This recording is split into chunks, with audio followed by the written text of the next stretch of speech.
In an exciting battle, the Minnesota Lynx defeat the Phoenix Mercury 74-71. The Lynx remain undefeated. They are now 6-0 on the season. And tonight also marks the first home loss for Phoenix. For C-Trade Sports, I'm Sam Valenti alongside Matthew Jacobson. Matthew, thoughts on this exciting battle tonight? It's a lot of frustration and frustrated thoughts because the Phoenix Mercury, especially in the first quarter, they were getting something going with a lot of the pick and rolls and just while the three-pointers just weren't falling, they were getting a lot of the mid-range to go. They had a solid lead, and down the stretch, they could have extended it multiple times. And then just from my perspective, they couldn't do that. They couldn't get the three game going, and just in those bigger moments when they needed something to hit, it just could not hit, and they fall short by only 3 points against an undefeated team and the number one team in the West, 2 overall in the league. Phoenix was number 3 heading into tonight. Now, we don't have an official player of the game tonight, but Matthew, I'm curious, who stood out to you tonight? It has to be Kalani Brown. Kalani Brown, off of the bench, was the only bench player for the Mercury to have a positive plus-minus scoring differential. She also had 15 points on the night, 5 rebounds. She was 7 for 8 on the floor. It reminded me a lot, honestly, in this building of watching DeAndre Ayton play in the first quarter, where you're feeding the big, and at one point I thought she was going to take over and drop 25 plus. Unfortunately, it's not what happened, but she still finished with 15. Really solid effort, and it just shows that this offense has a little more depth to it potentially, should they choose to pursue that down the line.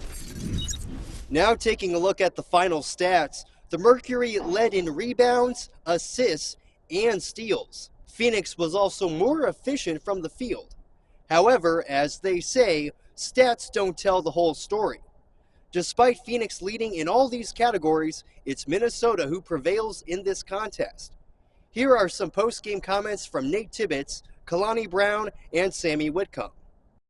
We put ourselves in position to win a game against a really good team. And a lot of that was because of the points in the paint against a team that was, I think, number one in that category. I'm feeling more confident. Coach was telling me just be you, be dominant. He's been telling me that it's been an adjustment in the system.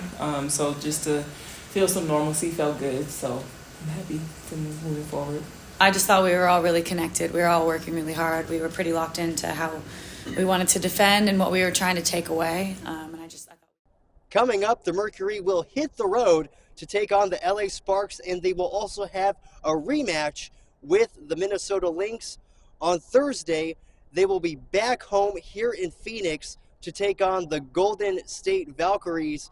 These upcoming 3 games for Phoenix that I just mentioned, what can fans expect from these upcoming matchups?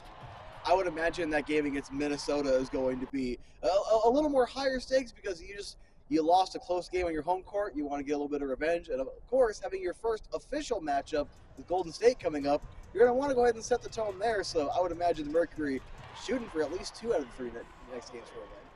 Well, that is all we have from Phoenix tonight. For C-Trade Sports alongside Matthew Jacobson, I'm Sam Valenti wishing you a golden day.